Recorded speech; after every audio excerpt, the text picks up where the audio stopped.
नमस्कार मित्रांनो, माझ्या व्हिडिओमध्ये तुमचं सगळ्यांचं खूप खूप स्वागत असा. आज असा गणपतीचा 7वा दिवस, म्हणजेच आमच्या गणपतीचं विसर्जन असा 7व्या दिवशी. जरा लेट उठलं आहे आणि ब्रश करू घेतलं. तेवढ्यात आई जेवण वगैरे करत होती. ह्यो आता आमच्या विहिरीचा कडचा साफ करता, कारण ह्या विहिरीमध्ये गणपती बाप्पाचं विसर्जन करूचा होता. बॅकग्राऊंडला थोडासा म्युझिक चालू असा. बघू आता कॉपीराईट बसता की नाही. आईनीकडे जेवण करू सुरुवात केल्या ना. जेवणाक वेगवेगळे मेनू होते. रव्याची कापा पण होती, अळू पण केल्या. आणि जेवण जसं झाला त्याच्यानंतर आम्ही पाना वाढूक नैवेद्य वाढूक घेतलो. नैवेद्य वाढून झाल्यानंतर देवाक पाया पडलो आणि आरतीक सुरुवात केलो.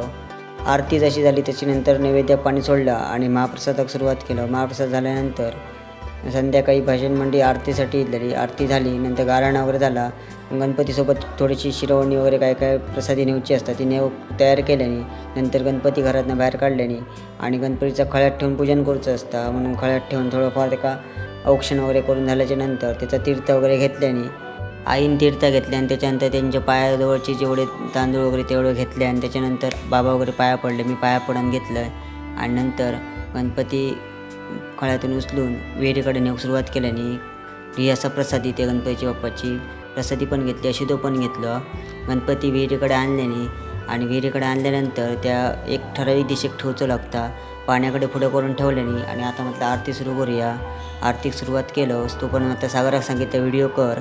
एका काकांका जरा वेगळीच आवड असा कापूर वगैरे पाण्यात सोडूची, जळतो कापूर पाण्यात सोडूची. त्याच्यामुळे त्या एक प्रतिकृती काय करून दाखवत होते.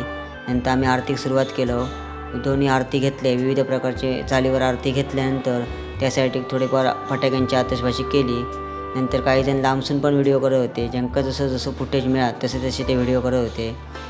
नंतर आरती जशी संपन्न झाली तसं मग विसर्जनाची तयारी केल्याने गणपतीसोबत गौरी असतात तिचं विसर्जन केल्याने त्याच्यानंतर निर्मल्य असतं वगैरे काही गोष्टी असतात ते बाजूला ठेवल्याने आणि नंतर त्याच्या गळ्यातील जानव्या वगैरे काढून त्याचं तिकडे पाठावर ठेवायचं असतं, त्याच्यामुळे त्या एक घेतल्याने आणि आता त्याची गणपतीचं विसर्जनची तयारी केल्याने आणि विसर्जन करून घेतल्याने पाणी अगदी विहिरीच्या वरती असल्यामुळे विसर्जन करू सोप्या झाला. प्लास्टर ऑफ पॅरिसचा गणपती असल्यामुळे कसा आतमध्ये थोडासा पाणी वरचं लागतं मूर्तीच्या आतमध्ये, नाहीतर मूर्ती पुन्हा वर येऊ शकता. त्याच्यामुळे थोडंसं पाणी वगैरे मूर्तीमध्ये भरून घेतल्याने गणपती बाप्पाचा मोठ्या जल्लोषात विसर्जन केल्याने विसर्जन मस्तपैकी छानपैकी झाला.